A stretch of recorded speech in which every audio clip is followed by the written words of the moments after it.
και άρχισε να καίει τον Άγιο Στέφανο, το Κρυονέρι, και αυτή τη στιγμή βρισκόμαστε στην περιοχή Δρόσο-Πηγή, σε ένα πραγματικά σε ένα κρατούμενο τόπο, έτσι. Πάρα πολύ καπνός. Περνάμε μέσα από το αυτή τη στιγμή.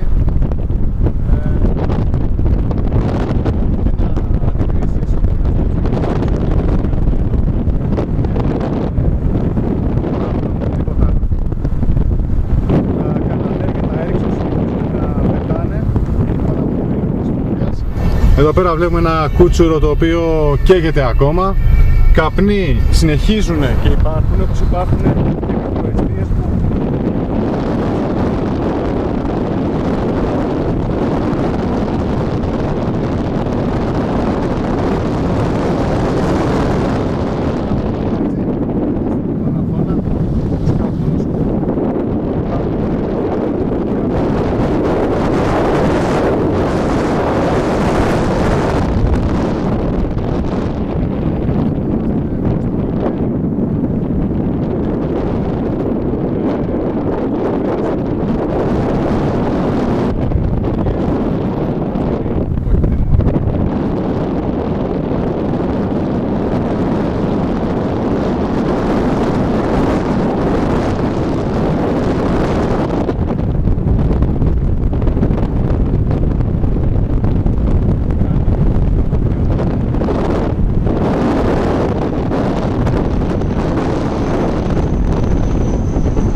Εδώ μιλάμε για καταστροφή κατοικίας, καταστροφή αυτοκινήτου, μεγάλες καταστροφές που έχει προκαλέσει αυτή η πύρινη λέλαπα που έχει ξεκινήσει εδώ και 7 ώρες να καίει την περιοχή της Αττικής.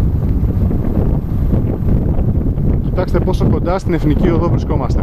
Βρισκόμαστε πάρα πολύ κοντά στην Εθνική Οδό Αθηνών Λαμίας. Πραγματικά αυτό το σπίτι κατακάηκε και το αυτοκίνητο καμένο. Στο βάθος βλέπουμε ακόμα εστίες οι οποίες καίνε στη σάρκα μέσα του δέντρου. Πραγματικά απογοητευτική κατάσταση. Απογοητευτική. Κοιτάξτε.